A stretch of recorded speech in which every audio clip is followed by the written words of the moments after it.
Hello and welcome back to the channel. We're going to continue our build today. Looks like maybe this weekend we'll start making it look like a boat, which is going to be pretty awesome. But one of the things, we finished up all of our fiberglassing. That's all completed. The other part is I've done a little sanding, not much, but done a little sanding to kind of bring down some of these edges. But one of the things that we're doing is we're taking a block plane, and the directions call for a kind of a 45 degree on some areas of these panels, and it looks like maybe a rake of, I don't know, maybe about 25, 30 rake on these. And so what we're going to do is we're just going to spend the time taking and beveling out these corners, and once we're finished we'll actually be able to start stitching this thing together.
one of the things when you start looking at the bevel here, a lot of times as I'm kind of doing this, it's probably just as easy just to sand it.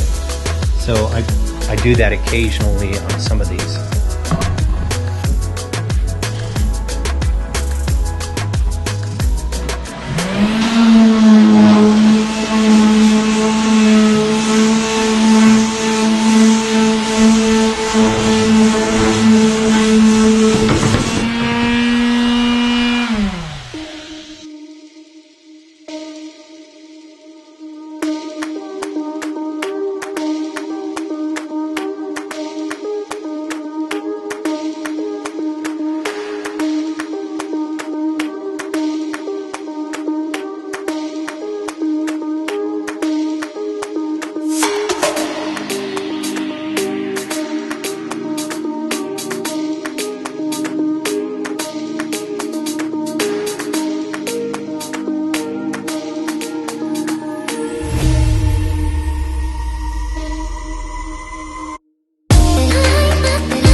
Well, we're actually on our very last piece, and once we get this done, we'll take and clean the shop up a little bit, get all of the shavings out of the way, and actually start cutting our copper wire to the right size, and then we'll start stitching this thing together.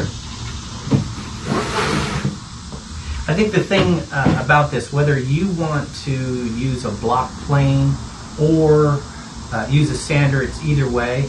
The block plane is pretty nice. I mean, you know, $4 or $5, under $10 if you get something that's fairly decent. You're going to set the blade. You're going to keep that blade sharp. but the feel of the wood is pretty nice. So that may be worth just doing that instead of the sander. Highly recommend it.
Okay, we finished those all up, and I'm just going to take and clean up the shop so that we can start on the next piece.